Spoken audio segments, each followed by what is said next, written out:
Hi అండి, నా day పరిగైతే start అయిపోయింది. పిల్లల లంచ్ కోసం రైస్ అయితే వండేసాను, అలాగే చారు కూడా పెట్టేశాను. చారు ఒకటే అయితే బాగోదు కదా, అందుకని దొండకాయలు అయితే తీసేసాను ఫ్రై చేద్దామని. కట్ చేయడానికి టైం పడుతుంది, అవి మగ్గడానికి కూడా టైం పడుతుంది. అందుకే దొండకాయ కర్రీ చేయాలన్నా కూడా నాకు చిరాకు. తర్వాత పిల్లల్ని అయితే నిద్ర లేపేశాను. మా పెద్దడు చిన్నడు అయితే స్పీడ్ గానే రెడీ అవుతాడు, మా నడిపోడు మాత్రం చాలా లేజీ. ఫ్రెష్ చేయడానికి హాఫ్ అన్ అవర్, స్నానం చేయడానికి హాఫ్ అన్ అవర్, ట్యాప్ దగ్గర ఉండే కదలడు, ఆడుకుంటూ ఉంటాడు. 7:30 కల్లా మా పెద్దోడు అయితే రెడీ అయిపోయి కూర్చున్నాడు. ఆ చిన్నోడికి మాత్రం స్కూల్ 9:30 కాబట్టి వాడు లేట్ గా రెడీ అవుతాడు. ఈ లోపు పెద్దోడు చిన్నోడు కలిసి ఆడుకుంటూ ఉన్నారు. వాళ్ళు ఫ్రిడ్జ్ కింద వెళ్ళిపోయిందని చెప్పేసి మా చిన్నోడు మాత్రం ఏం చేస్తున్నాడో చూడండి. ఫ్రిడ్జ్ కింద దూరేసి గ్యాస్ బండ సందులోకి వెళ్ళిపోయి మొత్తం అంతా ఎత్తుక్కుంటున్నాడు. ఆ చిన్నోడు మాత్రం చాలా అల్లరోడు. తర్వాత పిల్లలకి లంచ్ బాక్స్ లు కూడా రెడీ చేసేసాను. పిల్లలు లంచ్ లోకి అయితే చారు అయితే వేయలేదు, దొండకాయ ఫ్రై తో మాత్రమే కలిపాను. ఎందుకంటే వాళ్ళు తినే టైం కి చెప్పబడిపోద్దని చారు అయితే కలపలేదండి. తర్వాత వాళ్ళ బ్రేక్ బాక్స్ లు కూడా రెడీ చేసేసాను. లోపల ఆటో హారన్ కూడా వచ్చేసింది. నడిపోడు మాత్రం లేజీ కదండి, ఇంకా రెడీ అవ్వలేదు. కొంచెం లేట్ గా గబా దిగిపోయాడు మెట్లయితే. స్కూల్ ఉన్నా లేకపోయినా మా చిన్నోడు మాత్రం ఎర్లీ మార్నింగ్ లేచిపోతాడు నాతో పాటు. తెగడుందనే బ్రష్ చేసేస్తాడండి. తర్వాత నుంచి ఆకలిని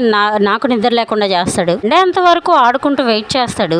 అలా మా ముగ్గురు పిల్లలతో డే అంతా నాకు అరుచుకోవడానికే సరిపోతుంది. మీ పిల్లలు కూడా ఇలాగే ఉంటే కామెంట్ చేయండి. వీడియో నచ్చితే లైక్ చేయండి, షేర్ చేయండి, సబ్స్క్రైబ్ చేయడం మర్చిపోకండి. Thank you.